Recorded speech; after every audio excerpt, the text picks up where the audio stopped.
अस्सलामुअलैकुम, वेलकम है आप सभी का इस नई वीडियो में। तो जैसा आप सभी को पता है कि जम्मू कश्मीर में हमारे बोर्ड एग्जाम से चल रहे हैं 10th 11th और 12th के। इस बीच आप सभी लोगों ने देखा प्रीवियस जो पेपर्स हमारे बोर्ड के हुए, चाहे 10th के हों, चाहे 11th के हों, चाहे 12th के हों, उनमें काफ़ी सारे पेपर्स में हमने देखा कि बोर्ड वालों ने जो है वो काफ़ी सारे क्वेश्चन आउट ऑफ सिलेबस से भी डाले थे। जो टॉपिक्स डिलीट हुए थे उसमें भी काफ़ी सारे क्वेश्चन बोर्ड वालों ने डाले थे। खासकर अगर हम 11th की मैथमेटिक्स की बात करें तो उसमें यहाँ पे लगभग 20 मार्क्स के अराउंड इन्होंने डिलीटेड टॉपिक से क्वेश्चन पूछे थे। अब उस बीच बोर्ड वालों ने बोला कि हम कमेटी इस पे बिठाएंगे जो रिव्यू करेंगे इस चीज़ का।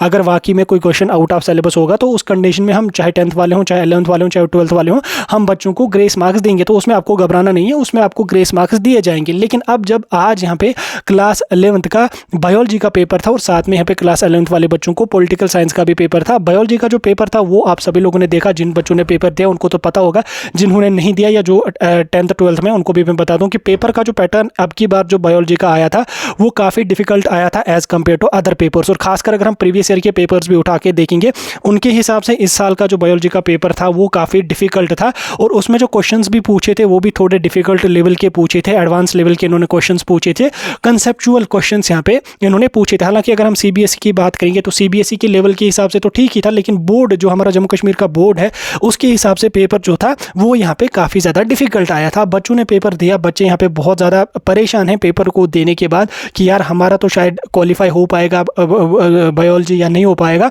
क्या हमें सेपरेटली जूलॉजी अलग से पास करनी है, बॉटनी अलग से पास करनी है। क्योंकि अगर हम देखेंगे जूलॉजी थोड़ा ज़्यादा डिफिकल्ट आया था एज कम्पेयर टू बॉटनी। तो आप सभी बच्चों को मैं बता दूं कि आपको जो वो कुल मिला के दोनों को मिला के इनकी बॉटनी जूलॉजी मिला के पास करनी है। ऐसा नहीं कि बॉटनी आपको अलग से पास करनी है, जूलॉजी आपको अलग से पास करनी है, नहीं, ऐसा कुछ भी नहीं है।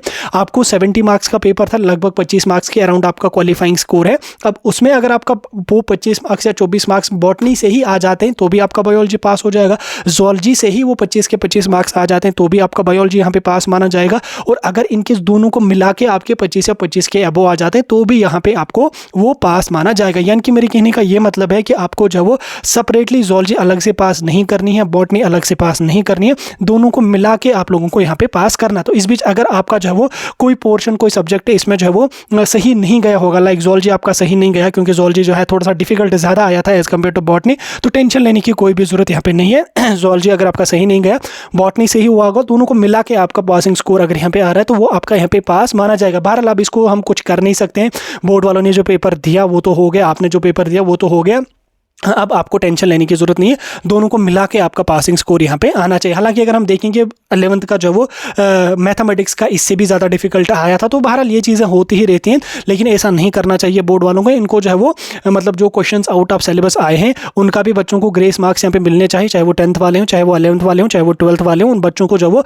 बराबर ग्रेस मार्क्स मिलने चाहिए। जो जो क्वेश्चन आउट ऑफ सिलेबस आया है, चाहे वो 1 मार्क्स का क्वेश्चन क्यों ना हो या वो long answer type 5 marks 6 marks का क्वेश्चन क्यों ना हो, उस मार्क्स का यहाँ पे बच्चों को, उस क्वेश्चन का यहाँ पे बच्चों को ग्रेस मार्क्स मिलना चाहिए। ठीक, चाहे कोई पोइम एक्सट्रैक्ट, कोई पोइम इंग्लिश के पेपर में आउट ऑफ सिलेबस से आई है, डिलीटेड टॉपिक से आई है, तो उसका भी बच्चों को यहाँ पे बाज़ाब्ता ग्रेस मार्क्स यहाँ पे मिलना चाहिए। बहरहाल बायोलॉजी की जो बात थी वो यहाँ पे डिफिकल्ट आया था, हम भी इस चीज़ को एक्सेप्ट करते हैं क्योंकि इन्होंने कंसेप्चुअल क्वेश्चंस यहाँ पे डाले थे। जो रिपीटेड क्वेश्चंस होते हैं वो बोर्ड वालों ने इस बार नहीं पूछे थे। अब जो है सो है, वो तो आप लोगों ने पेपर दिया। अब आप अपकमिंग जो आपका इंग्लिश का पेपर है, अब आप लोग जो है वो उस पेपर पे यहाँ पे ध्यान दो, तो उसको आप लोग यहाँ पे रिवाइज वगैरह करने की कोशिश करो। ये जो हो गया सो हो गया, बहरहाल दोनों को मिला के आपको पास करना पड़ेगा। ठीक, दोनों को मिला के अगर आपके 25-24 मार्क्स आ रहे हैं, 24 मार्क्स आ रहे हैं, तो आपका यहाँ पे पास माना जाएगा। ये था आपका थोड़ा सा एक इंपॉर्टेंट वीडियो जो आपके साथ मैंने इस चीज़ को लेकर डिस्कस किया। कोई डाउट होगा कमेंट सेक्शन में पूछ सकते हैं।